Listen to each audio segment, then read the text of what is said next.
How can you make your rather plain chord progression be much prettier?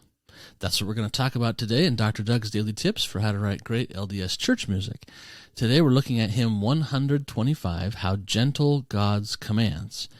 And as you can see here shortly, I'm going to show you how simple these opening chords are.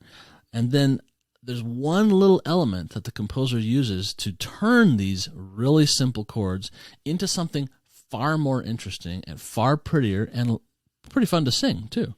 So, okay, let's look at that. We're in the key of F major, and this whole first measure plus pickup is the 1 chord, or the F major chord. Then we get a C chord, a 5 chord for a whole measure. Then back to another F, 1 chord. Then we get this 4 chord for the bar, B flat. And then back to F for a whole bar.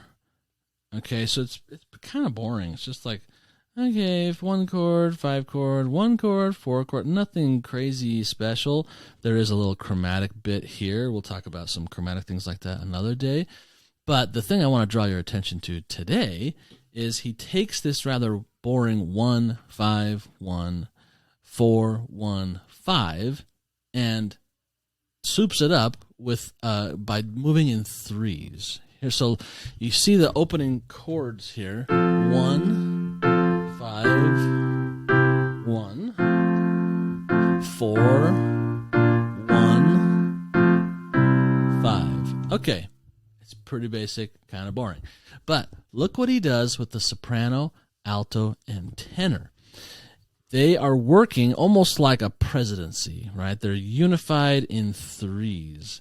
So soprano, alto, and tenor do this little motion thing while the bass stays static.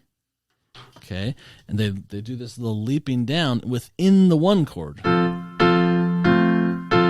Then do it again on the 5, leap down, leap up. Then they do it again in the 4 chord, and then in the 1 chord. Simple little thing, but if you have kind of boring chords and they're just kind of predictable, 1, 5, 1, 4, 1, 5. I mean, those have been used 100 million times. So, and it's okay, it's natural to use those big primary colors, but this is a great way to make it more interesting. To have the bass hold the bass note of that chord and have the upper 3 voices move together while the bass is holding.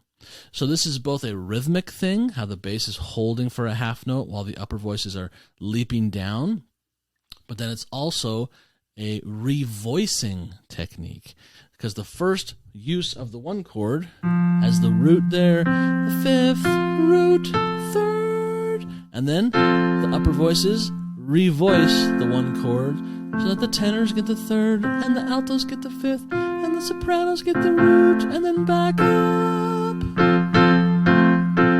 So this little simple revoicing and then returning where it came from while the bass is holding turns kind of, plain vanilla chords into some interesting motion. Okay, so the principle behind that is motion takes bland and makes it much more interesting.